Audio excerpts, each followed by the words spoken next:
Hi, this is Snehal Shrivastava and अभी government ने एक मिथ एंड फैक्ट शेयर किया है अग्निपथ स्कीम को लेकर के, जो प्रोटेस्ट हमारे कंट्री में हो रहे हैं जगह जगह पे। हमारे यूथ को ये समझना ज़रूरी है कि सबसे पहला फैक्ट जो गवर्नमेंट ने क्लियर किया वो ये था कि क्या फ्यूचर में अग्निपथ के सोल्जर्स हैं, क्या वो इनसिक्योर होंगे? तो बिल्कुल भी नहीं। उन्हें और स्टेट पुलिस में उन्हें प्रायोरिटी दी जाएगी। दूसरा पॉइंट ये था कि क्या फ्यूचर इनसिक्योर है? तो नहीं, उनको फाइनेंशियल पैकेज और बैंक लोन स्कीम भी प्रोवाइड की जाएगी। ये गवर्नमेंट ने अपनी तरफ से एडवाइजरी जारी करी है। फिर साथ ही साथ 10th क्लास से जो पास होके बच्चे आएंगे उनको ट्वेल्थ क्लास के इक्विवेलेंट सर्टिफिकेट और एक कोर्स भी प्रोवाइड किया जाएगा।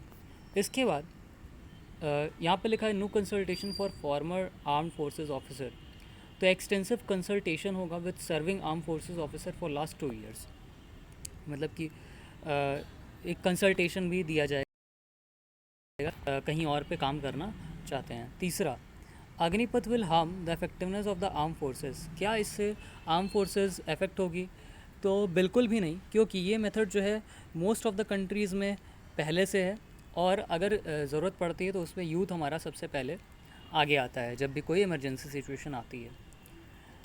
और इसमें लिखा हुआ है कि opportunities in the arm forces will increase. Obviously पहले जहाँ पे रिक्रूट करते, अब रिक्रूटमेंट 45 to 50,000 हर साल रिक्रूटमेंट होंगे हमारे ऑफिसर पोस्ट को छोड़ करके। मतलब जो पुराने होते तो उसके अलावा ये होंगे साथ में।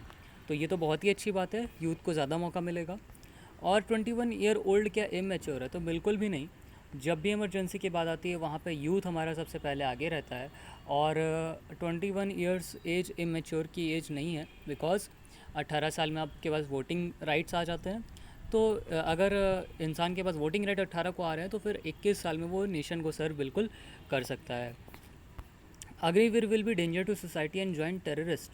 तो ऑब्वियसली ऐसा कुछ नहीं होने वाला। हमारे देश के यूथ जो जिसने 4 साल देश को सर्व किया है वो कभी भी टेररिज्म ज्वाइन नहीं करेगा। इवन देश के लिए एक इंटरनल सिक्योरिटी बढ़ाने का वर्क करेगा।